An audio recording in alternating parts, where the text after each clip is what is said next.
تمہیں یہ گمان بھی نہ تھا کہ وہ نکل جائیں گے، اور انہیں یہ گمان تھا کہ ان کے مضبوط قلعے انہیں اللہ کی گرفت سے بچا لیں گے، پھر اللہ کے عذاب نے ان کو وہاں سے آ لیا جہاں سے وہ گمان بھی نہ کر سکتے تھے، اور اس اللہ نے ان کے دلوں میں رعب اور دبدبہ ڈال دیا، اور وہ اپنے گھروں کو اپنے ہاتھوں اور اہل ایمان کے ہاتھوں ویران کر رہے تھے۔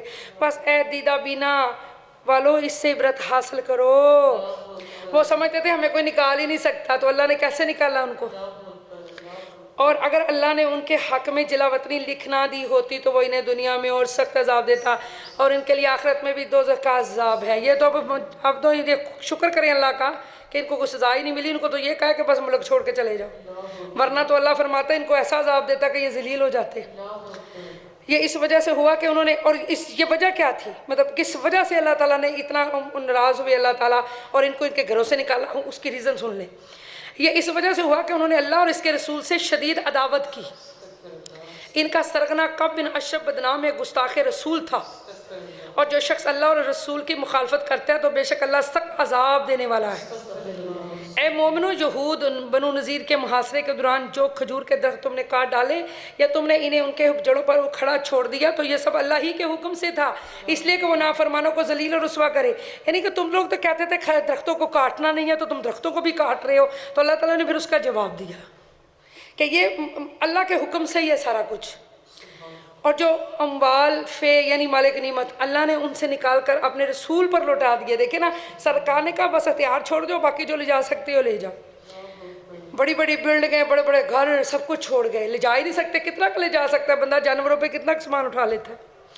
اور جو اموال فی اللہ نے ان سے نکال کر اپنے رسول پر لوٹا دیا تو تم نے نہ تو ان کے حصول پر گھوڑے دوڑائے تھے نہ اونٹ، یعنی کوئی لڑائی نہیں کی، کوئی جنگ ہی نہیں کی، نہ اونٹ۔ ہاں، اللہ اپنے رسولوں کو جس پر چاہتا ہے غلبہ تسلط عطا فرماتا ہے، فرما دیتا ہے۔ اللہ ہر چیز پر بڑی قدرت رکھنے والا ہے، بغیر لڑائی کے، بغیر جھگڑے کے، ہر چیز اللہ نے نبی پاک کو عطا کر دی۔ جو اموال فی اللہ نے قریظہ، نذیر، فدا، خیبر، رینا سمیت دیگر بغیر جنگ کی، یہ مفتوحہ کی بستی، یہ سجے کھبے جڑیاں مکے مدینے دے اندر یا باہر بستیاں سن نا پتر، او فتوحات نے جڑیاں مسلمانوں نے ملیاں سن، اور وہ سارا کچھ چھوڑ کے چلے گئے تھے، اپنا مال متا سب کچھ چھوڑ گئے تھے۔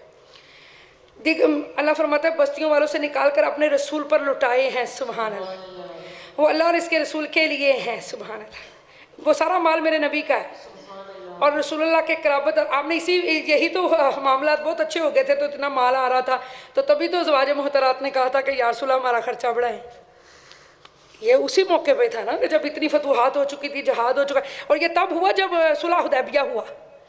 یہ بھی ممکن تب ہوا جب کافروں کے ساتھ ایگریمنٹ ہو گیا تھا، مشرکین مکہ کے ساتھ، ادھر سے ایگریمنٹ ہو گیا، ٹھیک ہے، ادھر پھر میرے نبی کو موقع مل گیا کہ ہم جہاد کریں، سبحان اللہ، اللہ نے بڑی فتوحات عطا کی۔ وہ اللہ اور اس کے رسول کے لیے ہے، اور رسول اللہ کے قرابت داروں یعنی بنو ہاشم، بنو مطلب کے لیے، اور معاشرے سے کے عام یتیموں اور محتاجوں اور مسافروں کے لیے۔ یہ آپ پہلے بھی پڑھ چکی ہیں نا، پڑھا ہے کہ نہیں؟ ڈیٹیل سے پڑھا ہے، سب بولے اللہ اکبر۔ یہ نظام تقسیم اس لیے ہے کہ تاکہ سارا مال صرف تمہارے مالداروں کے درمیان ہی نہ گردش کرتا رہے بلکہ معاشرے کے تمام طبقات میں گردش کرے، اور جو کچھ رسول اللہ تمہیں عطا فرمائے سو اسے لے لیا کرو۔ مال غنیمت یہ پوچھتے ہیں اس میں کتنا ہے، یہ اللہ نبی کا سب کچھ، جس کو جو دے وہ لے لو۔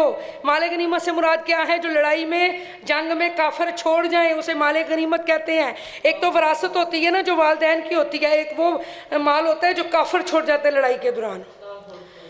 جو کچھ رسول اللہ تمہیں عطا فرمائے سو اسے لے لیا کرو، اور منافق آگے ہوتے تھے لینے کے لیے، جس سے تمہیں منع فرمائے سو اس سے رک جایا کرو، اور اللہ سے ڈرتے رہو، یعنی رسول اللہ کی تقسیم و عطا پر کبھی زبان تن نہ کھولو، بے شک اللہ سخت عذاب دینے والا ہے۔ اچھا، یہ بات آئی ہے نا، تو مجھے یہاں پر ایک بات یاد آ رہی، مشکوٰۃ شریف کی حدیث۔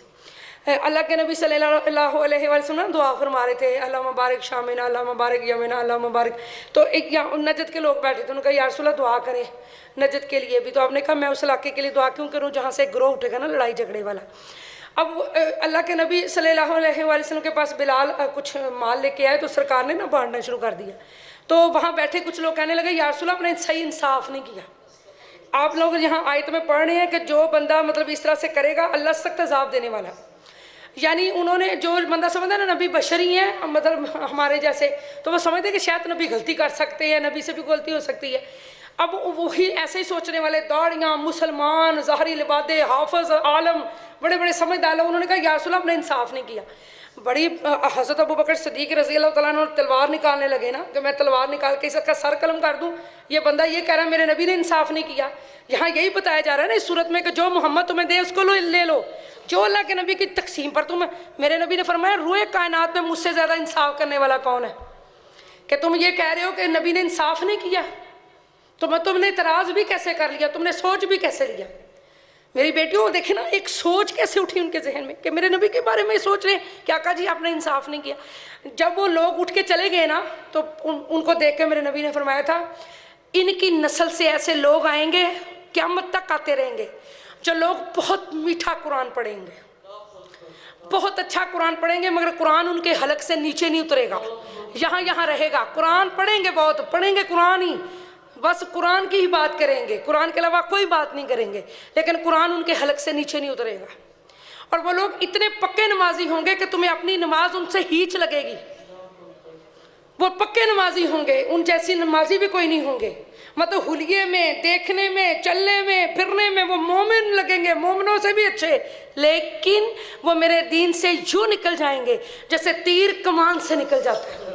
اس کی تیر کمان سے نکلے واپس نہیں نہ آتا. اس لیے یہ بے ادب گستاخ کبھی واپس نہیں آئیں گے.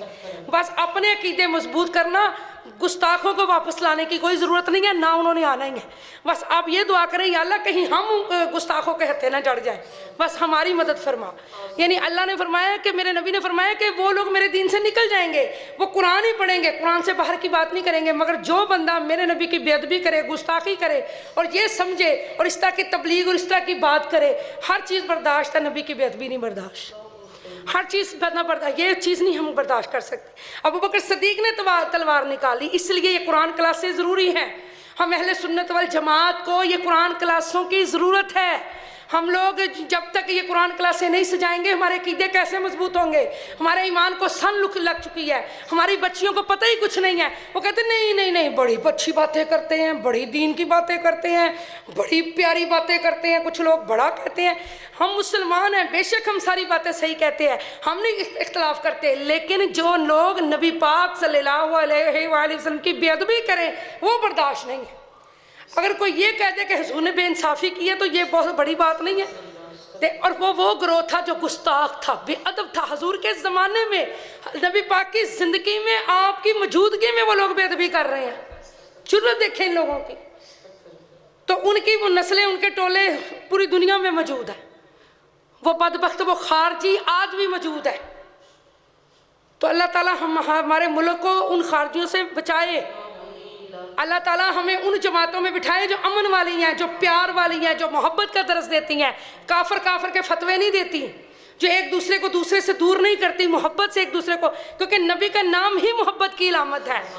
اصل میں یہ کہ سازش ہے، انٹرنیشنل لیول پہ سازش ہوئی ہے، یہ مسلمانوں کے خلاف سازش ہوئی ہے کہ یہ لوگ نام محمد پر مرتے ہیں، یہ لوگ نام محمد پر مٹنے کو تیار ہیں. تو ان کو ایسا کرو کہ ایک دوسرے سے دور کر دو. کہ نفرت کا بیج، فرقہ واریت کا بیج ایسا بویا کہ ابھی تک وہ آگ ٹھنڈی نہیں ہو رہی.